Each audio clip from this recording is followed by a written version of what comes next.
how can those who kind of feel stuck in that life of living in complacency finally take that step to living with more purpose behind their life? If you're a Christian, your purpose is to know God and to make God known.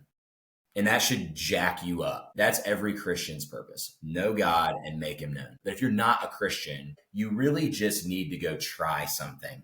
Like you really do. You just need to try anything. I think the part of that I think is really interesting is it might be uncomfortable. And that's actually what you want. You want something to be uncomfortable. If you're someone who's like, I need some purpose, you have to suffer. You have to do something, whether that's like going and loading up 135 on the squat rack for the first time and just suffering through that. You got to suffer in some capacity. And it doesn't have to be like negative kind of suffering. It should be a suffering that ultimately helps you bear a load of responsibility to get you to where you want to go. You are listening to the Take a Step podcast, where we help young men reject complacency and take purposeful action every day. My name's Josh Johnston. Let's take a step.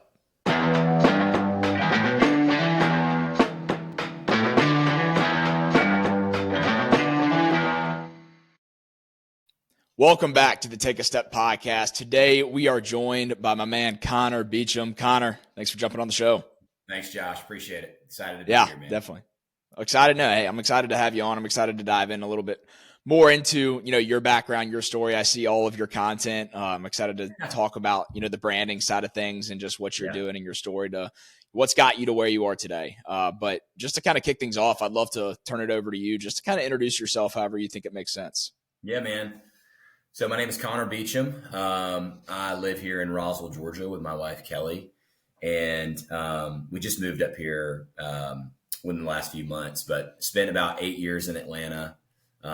We got married a year ago and, been here since I graduated from UGA. Grew up in Alpharetta, actually, so kind of right down the street. So my family's Go Dogs. Pretty local. Go Dogs, come on. And yeah, man, just living and working and trying to figure this life out, one step at a time. So it's all good.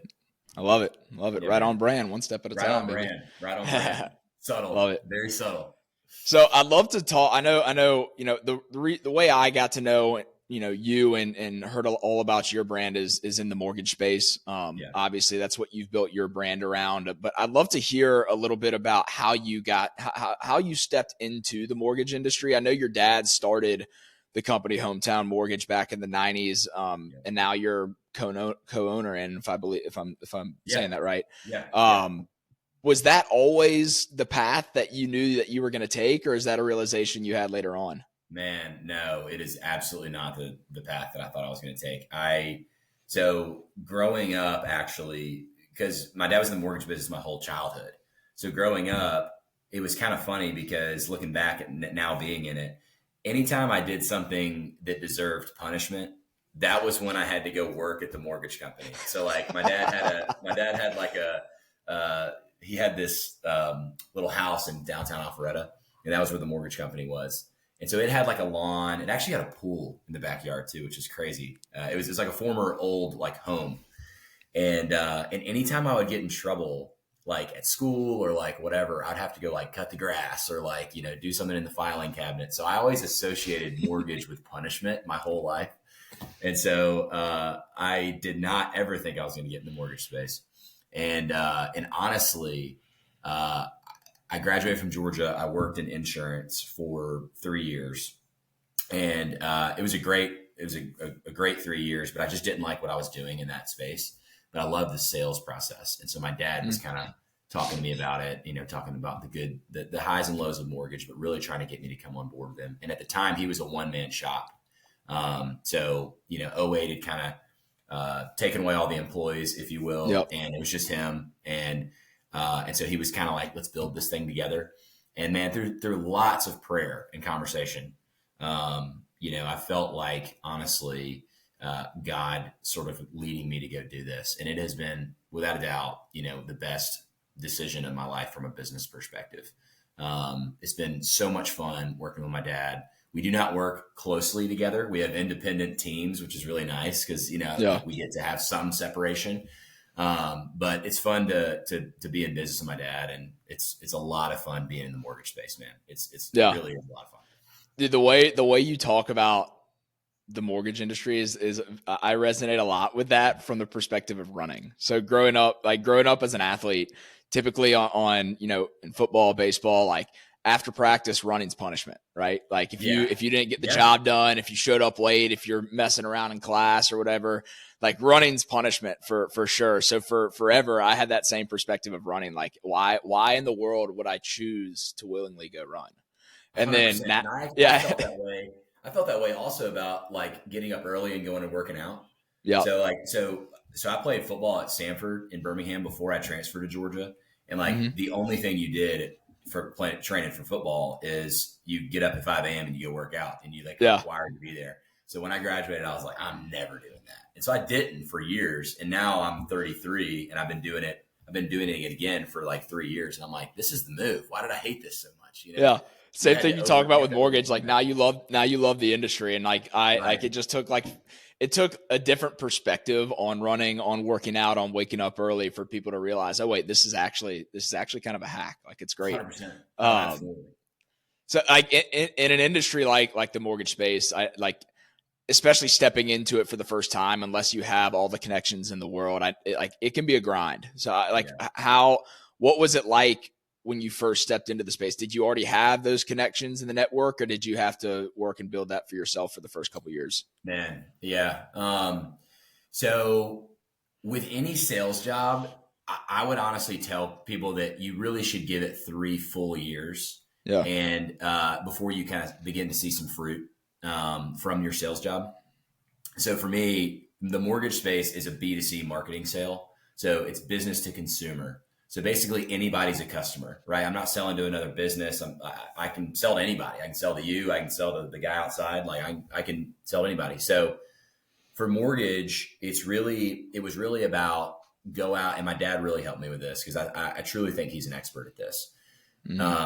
It is about going out and meeting and forming relationships with pretty much as many people as you possibly can.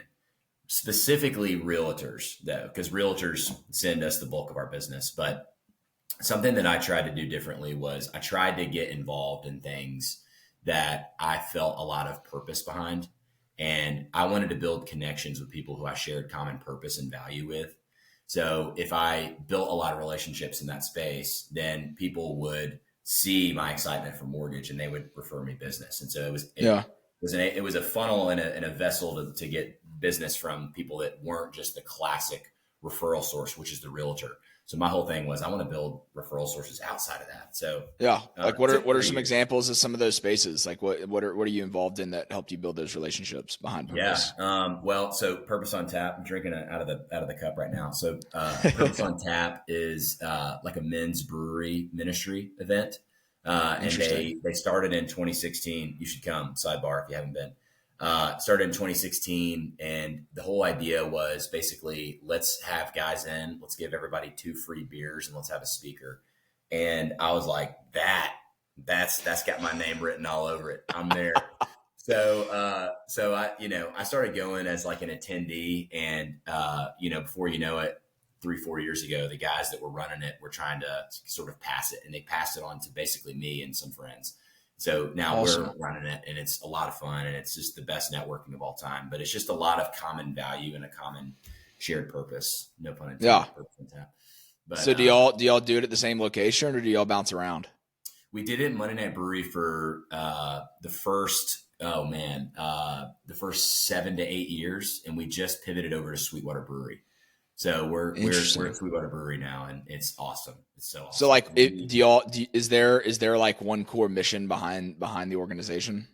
Help men find Christ-centered community. That is our mission. And so the whole idea is, let's get as many Christ-centered guys in the room as you can. Purpose on Tap operates as a funnel, and we have name brand speakers come like Jeff Foxworthy and Jeff Rancour and John Smoltz and these guys, and they'll come and speak, and it draws a crowd.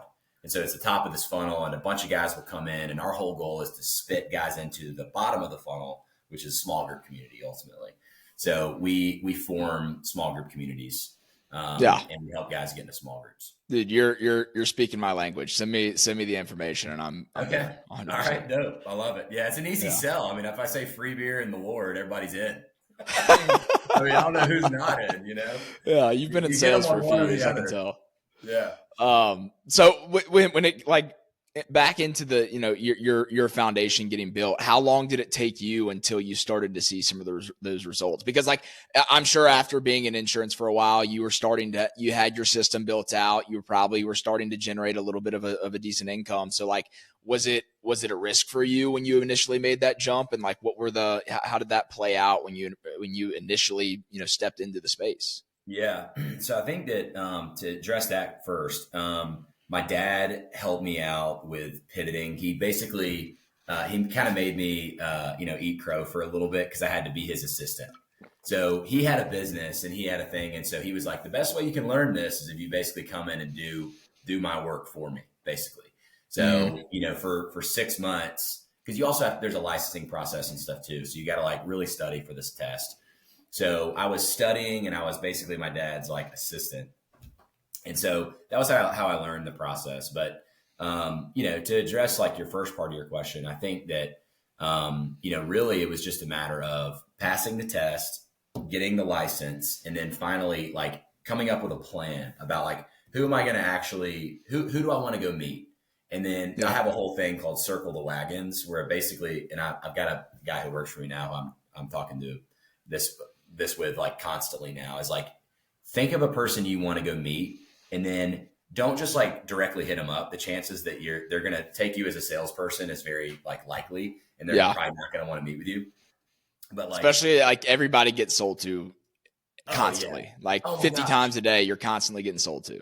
Totally. And these poor realtors get hit up by mortgage people all the time. Yeah. And so I'm like, okay, so let's say you have a realtor you want to go meet, or like any person you want to go meet in sales. Circle the wagons with them, meaning go find every single first connection that they have that and have them reach out to that person about you. So basically have like a kind of like a side attack essentially on this person. So like if I wanted to meet Josh, and I know that you and I both know Ty, well, I'll be like, well, I know Ty and Josh knows Ty. So I'll hit up Ty and he'll say, yo, Josh, like you need to meet with Connor. And then I'll go find like, John Doe, your other friend who I know. And I'll have them text you. And so before you know it, Josh has like 3 texts about like, Connor's a good person. You should go meet with him. And like, I have to build that relationship with that person that I'm a good person first. And then finally, the time when I finally text you, you go, dude, I've had so many people tell me I needed to meet with you. And then you get a coffee. And so that was kind of my whole goal with that is like, just go do that with as many people as I possibly can for the first at least 2-3 years. How long did it take until you started to see some of that like turn into a little bit of the revenue numbers that you were hoping for 3 years? 3 years.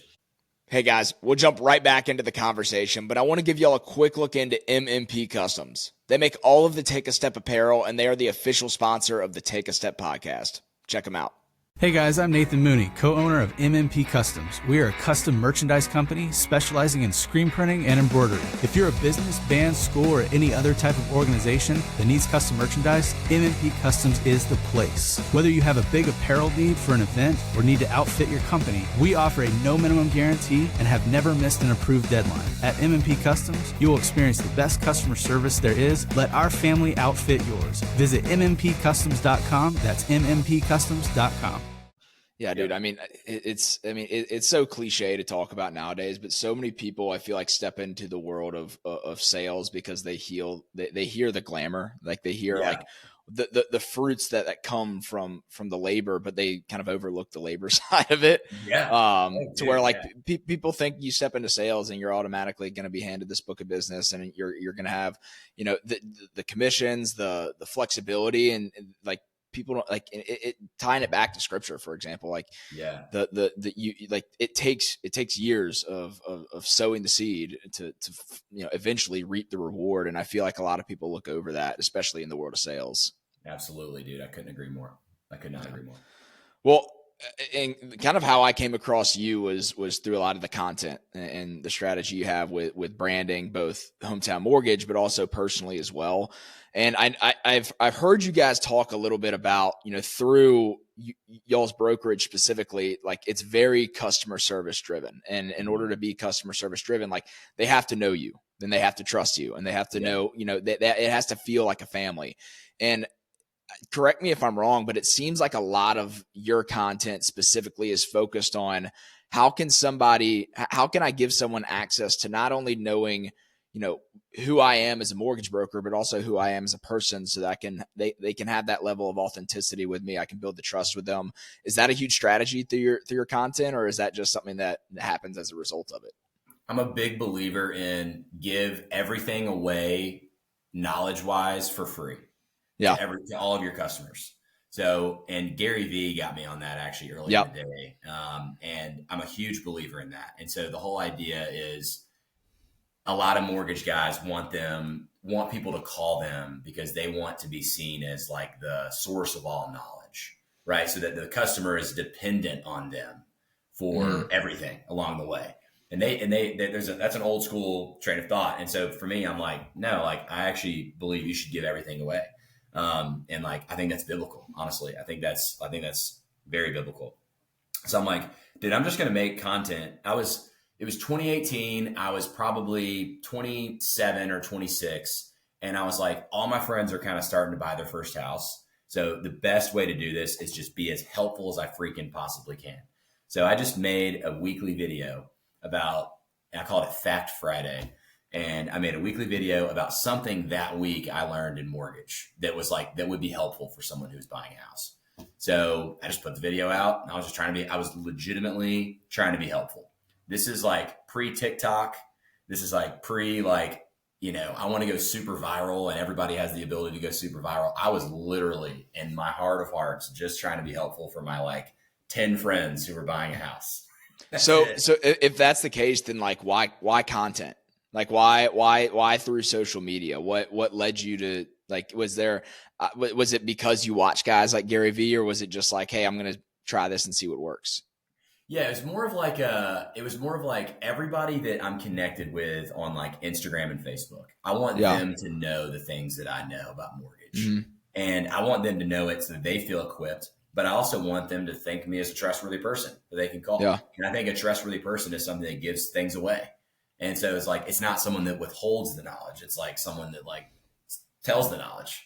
Yeah. Was it natural for you when you started, or was it like, were there fears? Did you have to adjust to being on camera? Tell me about where you were, because anybody, like for me, when I started making content for Take a Step, it was like, dude, everybody's going to think I'm like this wannabe influencer. Everybody's going to think I'm like, I started Take a Step in 2023. So it was a little bit after kind of the influencer age during COVID, where everybody had a camera in their face. Everybody's trying to be, the motivational speaker. And like, that was the biggest thing with me. And I go back and I watch some of my first videos, and it was the most, I talk about it all the time. It's some of the most cringeworthy stuff ever. And I don't delete anything.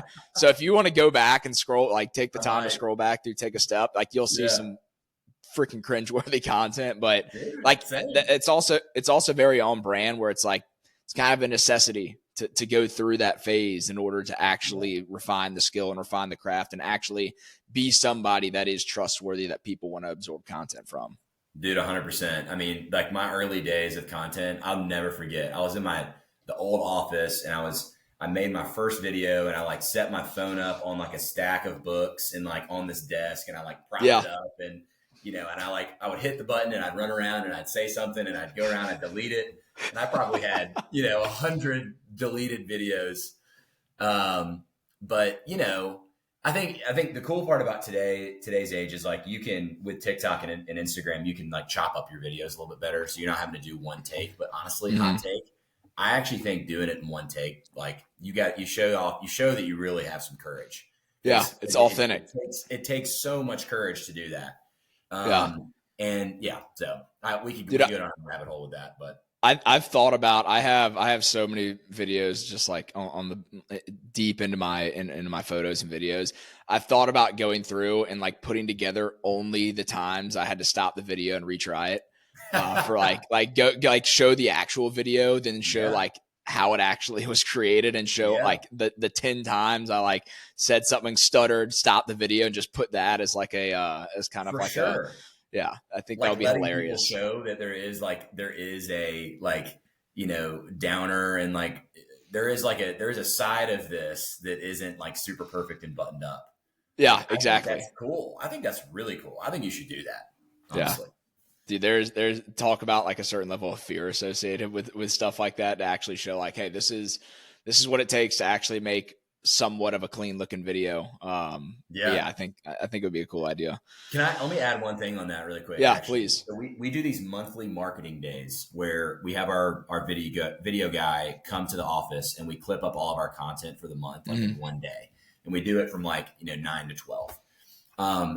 We have a lot of people come by who want to clip up content with us, like a realtor, insurance person, or like just a friend, and we'll come by and they get really afraid in front of the camera. And one of the things that we tell them as they're kind of starting to adjust is you actually want to show a little bit of vulnerability and like mistake prone speech. Like you don't want to come in and have it sound super robotic, because people actually don't connect with it on social media. Funny enough, like really, truly, like if you say in a video, or like maybe you pause for a second and you think about what you want to say and then you say it and it's not clean, but it's authentic, that people are drawn more to that than they are to like the perfectly scripted video where you said everything perfectly. Yeah. That's boring as crap. Nobody wants that. Everybody wants the real you, the real Josh, the real Connor. So we tell people to make a mistake and then just like keep rolling.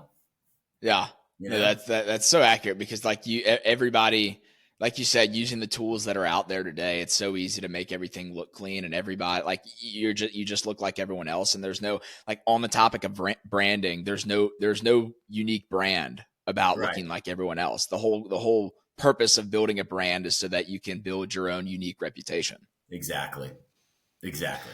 Well, one of the things I've seen kind of really shine through a lot of your content is kind of your background with your faith journey as well.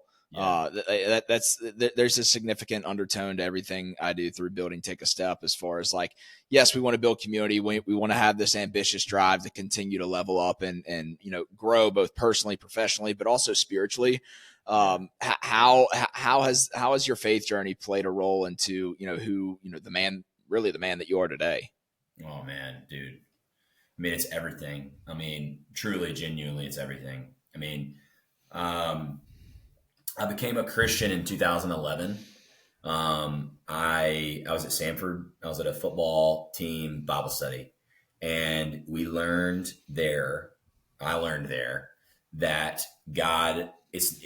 I went to a Christian school growing up, and I had, it was very much like a whole lot of religious practice and not a whole lot of like religious living. You know the story, right? Yep. And so I was like, very like, this is kind of hypocritical. Then I get to college and I learn it's about a relationship with Christ. Yeah. Like, kind of in that moment, I felt this like overwhelming sense that like, that God loved me, and that changed my whole life. And it was a slow growth, right? Just like anything, but, and it's had its ups and downs as well, but that's kind of the faith origin for me. And, over the last, maybe like since COVID, honestly, I think, I just have really felt my faith really become like truly, truly core to who I am, in like a really powerful way. And I think that is through like a daily devotion or a daily reading of the Bible, that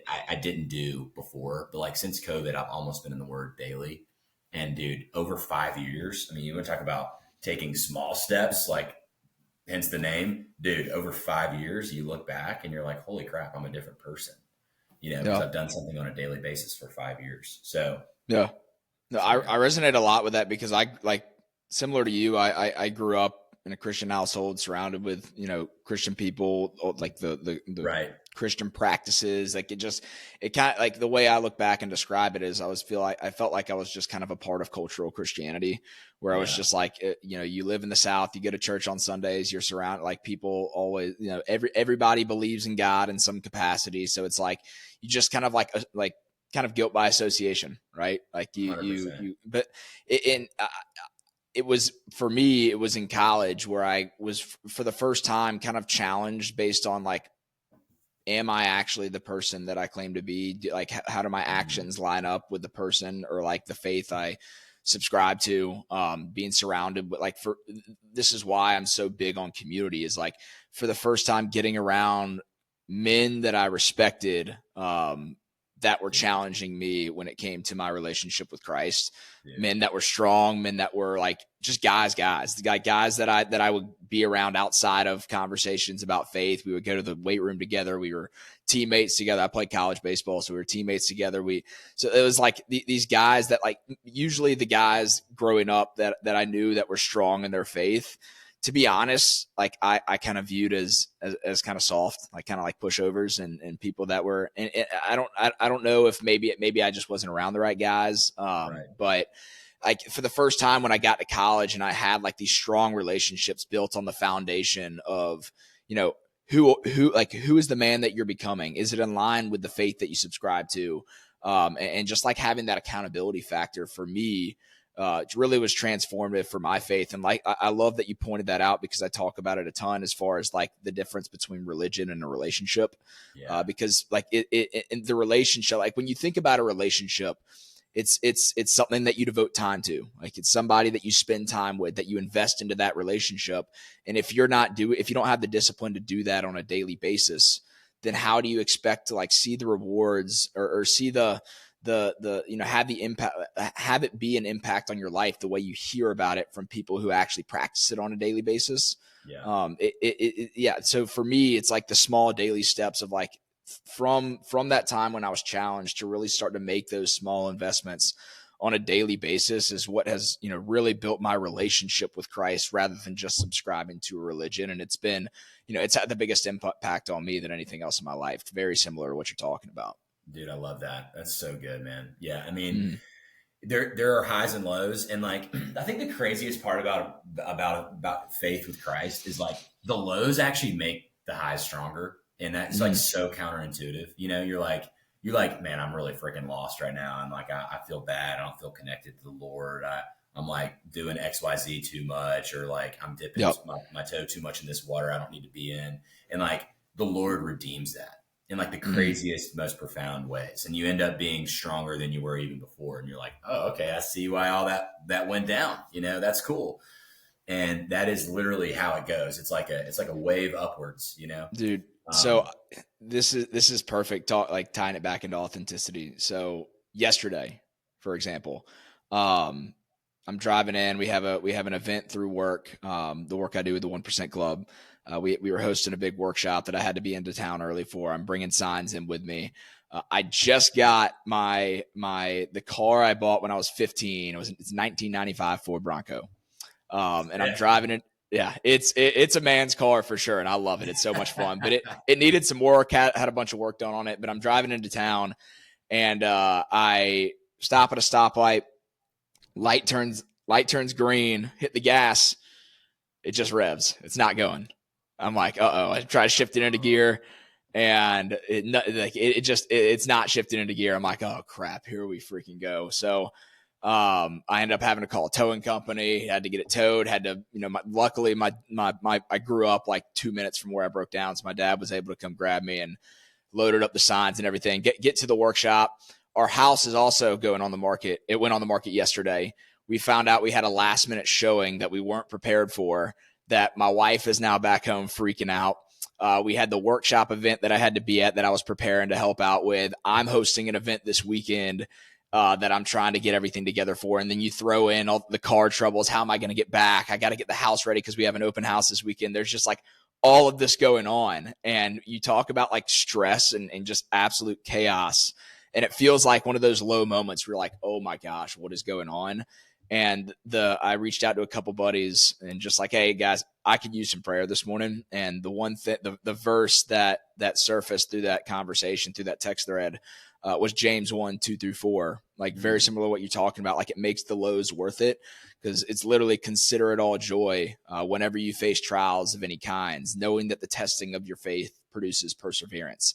And it says, but let that perseverance finish its complete work so that you can be mature and complete, lacking nothing.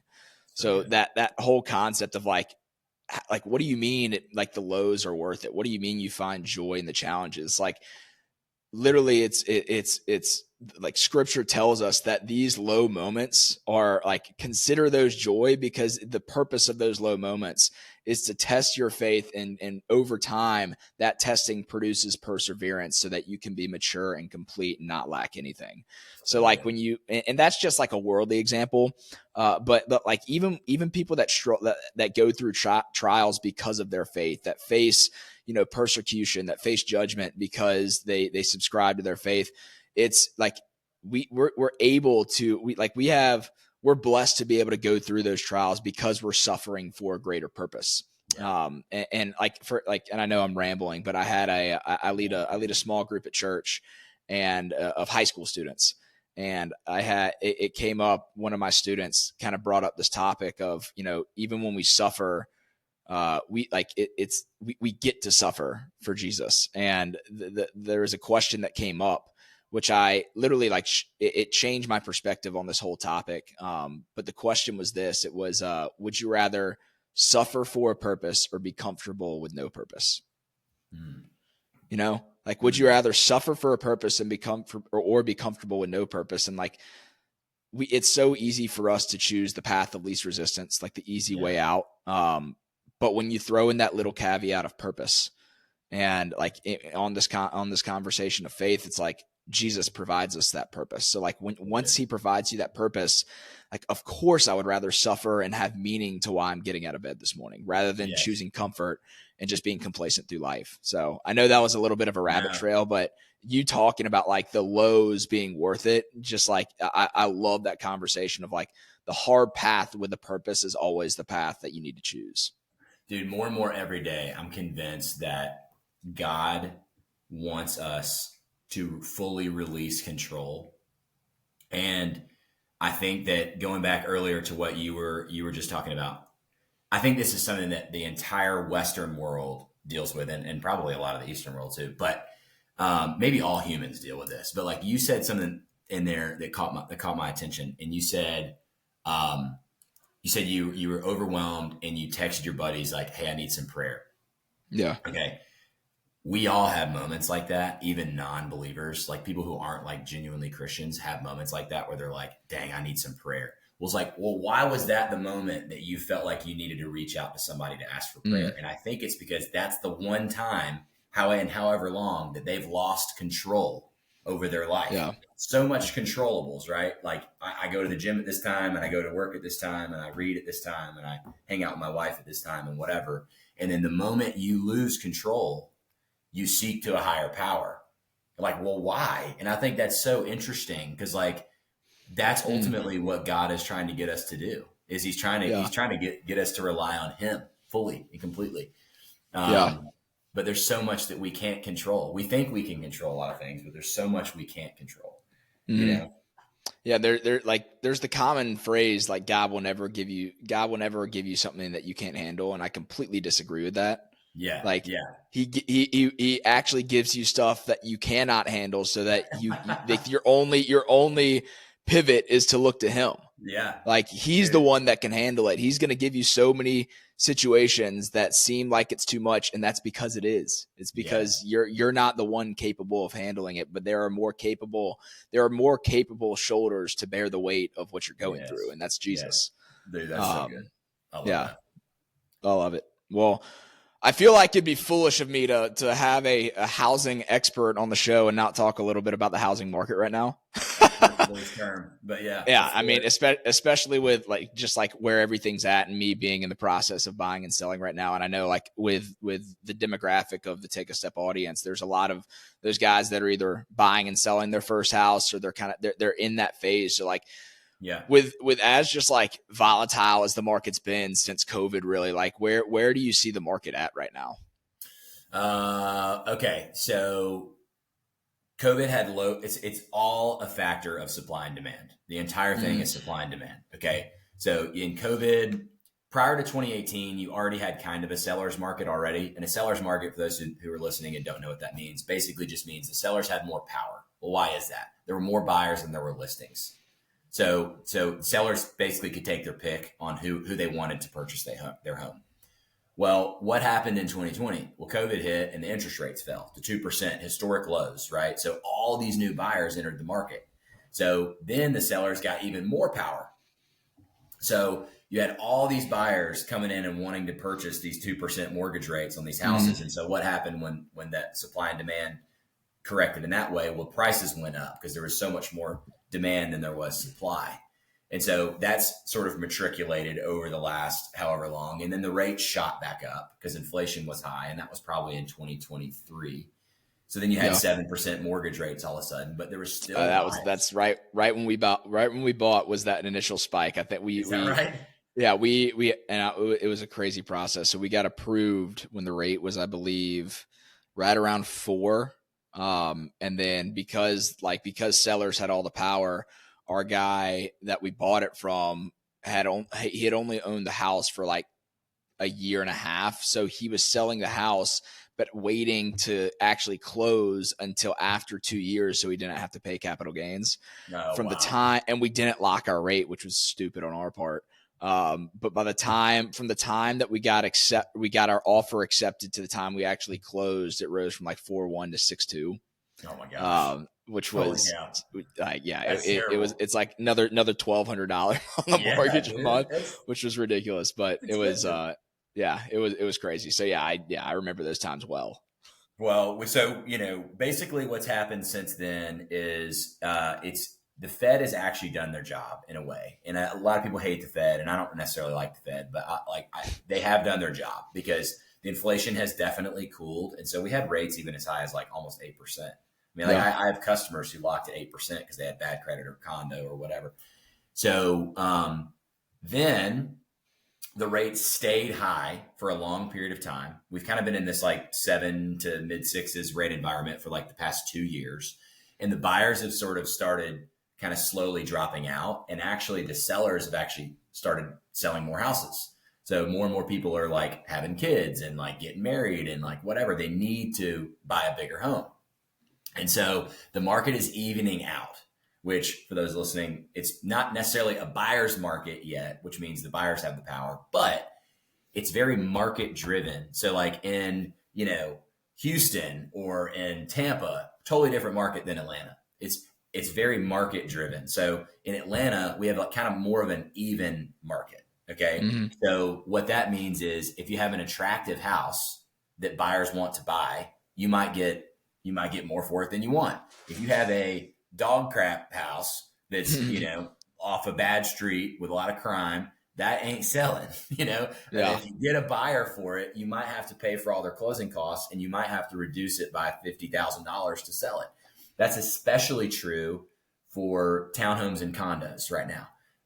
There's all sorts of craziness involved with insurance costs going up and HOAs not being able to get approval, which is a whole different thing. But I would not want to be a seller of a townhome or a condo right now because no one's buying them. So that's a scary market. But I think for the future, you didn't necessarily ask me this, Josh, but I'm just going to say it. I think for the future, the Fed meets in September, mid-September, and there's all signs pointing to the fact that they're going to lower the interest rates. So they're going to get the rates a little bit lower. It's not going to necessarily change a ton, but that will bring more buyers into the market. I have this belief. We're kind of hovering around like 6.5 right now on the rate. Yeah.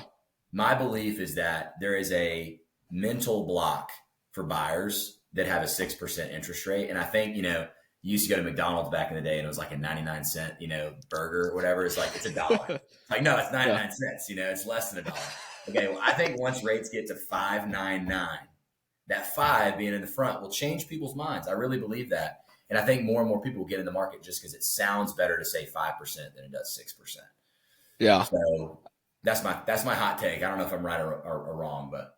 And isn't it, I know there's a stat that's like for every point the interest rate drops, how many, isn't there a certain number of buyers that enter the market per point the interest rate drops? Oh, interesting. I would like to know that stat. I don't know that stat. I think I heard it the other day. It's like another in the US, like another 4 million buyers enter the market for every point the interest rate drops. Interesting. So I think in Rogan and have a Jamie working for you, and you say, "Hey, Jamie, go check on exactly. Yeah, pull that up real quick. Yeah, pull that up real quick. Yeah, I need one of those. Golly, we need to step it up. We need to step it up on the production. It's all good, baby. I love it. Cool. Well, man, it's been awesome having you on and picking your brain, talking a little bit about brand, about, faith, about, what's going on in the market right now. One question I love just to kind of sum up the conversation very on brand would Take a Step, because, I started Take a Step back when I was, very just unfulfilled and just really burnt out on really building the foundation for this life that I felt like was based on the approval of everyone else, on making the comfortable decision, on living in complacency, to where I felt like I was just like, I need to step into doing something that is more purpose driven, that gives me more purpose and more fulfillment behind what I'm doing. And I think so many guys find themselves in that trap because they're doing what the world tells them is successful, but success is relative. Like, everybody has their own definition of success. So if you try to build it on someone else's definition, you're going to end up unfulfilled. So like, how, in your opinion, how can those who kind of feel stuck in that life of living in complacency finally take that step to living with more purpose behind their life? Man, it's freaking awesome. You should ask you probably do. You should ask every person this question. It's unbelievable. I think primarily I've got three things I want to say about this. Okay. Yeah. I think the first one is the faith lens. If you're a Christian, your purpose is to know God and to make God known. And that should jack you up to do that. Like, it really honestly should. That's every Christian's purpose. Know God and make him known. That's we go down a rabbit hole there if you want to, but that's kind of the quick faith answer. But if you're not a Christian, I still think there are things you can do to have purpose in your life, honestly. I don't think they can be nearly as deep and nearly as fulfilling as a relationship with the Lord can be. But I think that, just generally speaking, if you're complacent and you're looking for a more purposeful life, I think first off, trying new things like you did with this podcast. Like, I think that there's an element of, I really don't give a crap what anybody thinks about me, and I'm just going to do this because I feel like I need to do it. Dude, that just the adventure of doing something new can just reinvigorate somebody. It really can. And you learn so much about yourself. I can only imagine how much you've learned about yourself doing this. Oh, dude, I like my life is forever different. And it's not because of any like financial, like, dude, I started this by filming selfie videos on Instagram, and then started like a podcast recording into GarageBand with a $10 Amazon mic a year and a half ago. And like, I just started to like see a little bit of, I built out, I started throwing workshops in person. I started an online community. I have a sponsor for the podcast, but it's like those produce like a minimal return financially. Yeah. But dude, just the experience, the relationships, like being able to just build and grow and fail and learn, all for a purpose that I fully believe in, because I believe it's like core to who I am. Yeah. Dude, just the build of that has completely changed who I am as a person, how I show up as a husband, how I show up in my relationship with Christ, my fitness. Like, dude, every aspect of my life is different because of it. That's unbelievable. I mean, what an incredible thing to have happen to you. But I think, like, if you're complacent though, you might be kind of depressed. You might be like sitting around a lot, and it's like, you really just need to go try something. Like, you really do. You just need to try anything, like, and I think the part of that I think is really interesting is it might be uncomfortable. And that's actually what you want. You want something to be uncomfortable. But, I think taking it a step further, this is kind of the last little thing I would say on this. And this is something that I really genuinely believe. I think if you're looking for meaning in life, you have to bear some kind of responsibility. You have to bear a load on your shoulders. And I don't know what that is for everybody, but I think that everyone can kind of think of something that might be worthwhile. Like, I think that the simple thing is going and serving in some capacity, or taking a leadership role in some capacity to do something outside of yourself. It's actually funny because this painting behind me right here, a friend of mine painted this for me, a guy named Jared Knox. Shout out Jared. And I had him paint this painting for me. Can you see it? Kind of. Yeah. Okay. So man on the horse looking over the river it looks like a forest kind of thing. Yeah. So basically, this is a cowboy, and there's a river right here, and then this is kind of like a lush, lavish land. It's like, very green and very, like, a lot of trees. There's kind of a canyon in the background, but he's currently in this like dry, arid place, essentially. Okay. Yeah. I see that. Called the Promised Land. And so the whole idea is like 18th century manifest destiny. Like, the scariest part of the pursuit of the West, the American West, was actually the river. If you had to make a river crossing, it was super terrifying. You had no idea what you're going to get into. Rapids or rattlesnakes or copperheads, or, you could drown, your horse could drown, your family could drown. Like, you had to transport basically your whole life over this river, and that you had no idea what was going to happen. Right. So I had him paint this for me, because the whole idea is, like, you're currently in a dry, arid place. You have to voluntarily suffer in order to get where you want to go, which is the promised land. And so it's like, but you're also, this cloud up here is from Isaiah, and it's talking about the cloud of smoke on fire. So you're being led by God as you do this, but you have to voluntarily suffer first. And so, like, I think if you're someone who's like, I need some purpose, you have to suffer voluntarily. Yes. You have to do something, whether that's like going and loading up 135 on the squat rack for the first time and just suffering through that. You got to suffer in some capacity. And it doesn't have to be like, it shouldn't be like a negative kind of suffering. It should be a suffering that ultimately helps you bear a load of responsibility to get you to where you want to go. And so that's why I had him paint this for me, because it just helps me remind myself, even in the small things of like, man, I'm not really feeling like doing mortgages today. Okay, well, shocker. Okay, well, you might need to go do something that is a little bit of suffering. You might need to call on this call list a little bit to kind of generate some, something that I don't want to do. You have to, it's small suffering. It doesn't have to be big suffering, but you have to find ways to bear responsibility and bear a load and voluntarily suffer, in my mind. Man, dude, all of that was incredible. And there's so many things I want to say. Like, dude, chosen suffering for a purpose. Like, that's literally at its core. Like, I think about, there's a quote I had that I kind of cut from a podcast a while ago, but like, a man who seeks comfort's a dying man. A man who seeks challenge is a thriving man. Like, the one who actually like pursues challenge, but not just challenge for hard time's sake, but challenge for a purpose. Yeah. And like, people like struggle with like, okay, well, what is my purpose? How do I find my purpose? What does purpose even mean? The way I define purpose is the intersection of your uniqueness and your value. Like, where are you unique? How has God uniquely designed you? God's created every person on purpose for a specific purpose. I believe that wholeheartedly. So like, what is unique to the way God has designed you? And then on the flip side of that, where do you add value to the world? Like, how do you make the world a better place? And the intersection, kind of that midway point that you can find between those two concepts of how are you unique and where do you add value, you center in on that. And like, the thing about it is, like you're talking about, it's usually a very challenging path to figure out what that is and then actually do something in line with that. Yeah. A lot of it's usually unknown. It's like, okay, well, how do I build a life based on that? I don't know, but try something. Like you're never going to figure it out unless you try something. Like one of my biggest mindsets through Take a Step is action produces clarity. Like you're never going to clarify what you need to do, what you want to do, until you start actually acting on it, because that's going to give you more clear definitions on what you need to do next, rather than just sitting back and trying to devise the best plan possible. 100%, dude. 100%. Yeah. I could not agree more. Well, I've got goosebumps, and I hate to end this conversation on a high note, because I'm ready. I should have waited till after this conversation to work out, because I'm ready to go run through. That's hilarious. Dude, I love that. That's so good. Awesome. Dude, I really enjoyed it.